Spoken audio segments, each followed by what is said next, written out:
Halo, perkenalkan nama saya Antoni Alvarez Wabei, mahasiswa Universitas Cendrawasih, Fakultas Ilmu Sosial dan Ilmu Politik, Program Studi Ilmu Hubungan Internasional dengan NIM 2023-03-1054-140. Baik, di sini saya akan menjelaskan tentang hukum internasional.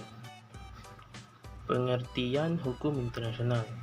Hukum internasional dapat didefinisikan sebagai sekumpulan aturan dan prinsip yang mengatur interaksi antar negara serta antara negara dengan subjek hukum lain, seperti organisasi internasional dan individu.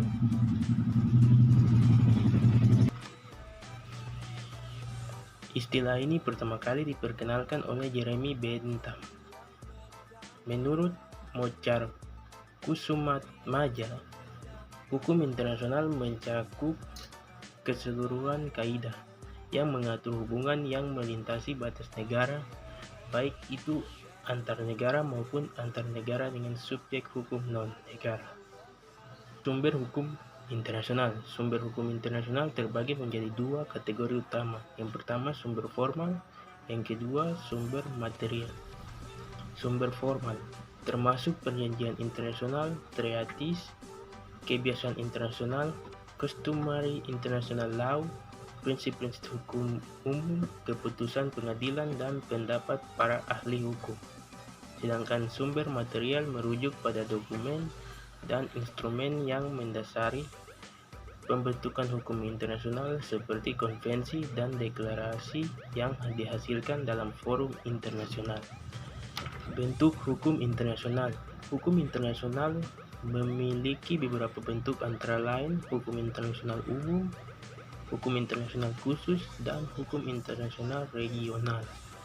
Hukum internasional umum berlaku untuk semua negara tanpa memandang latar belakang politik atau sosial.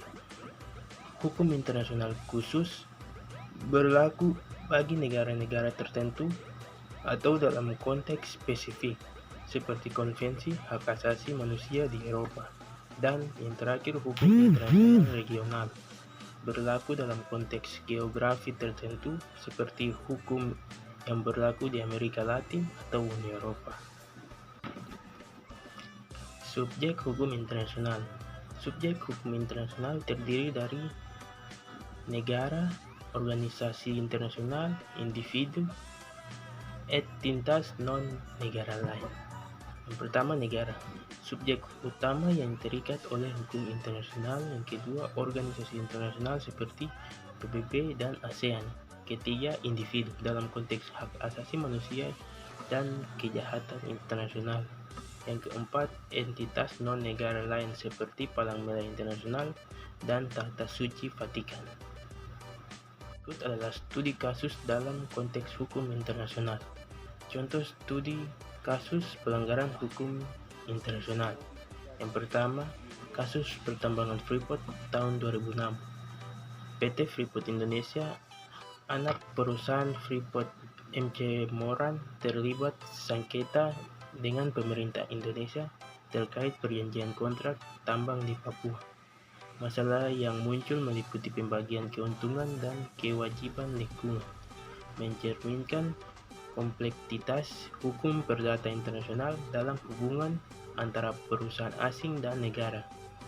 Contoh kasus kedua, kasus Garuda Indonesia vs Rolls-Royce tahun 2015. Garuda Indonesia menggugat Rolls-Royce atas dugaan praktik monopoli dalam penjualan suku cadang pesawat.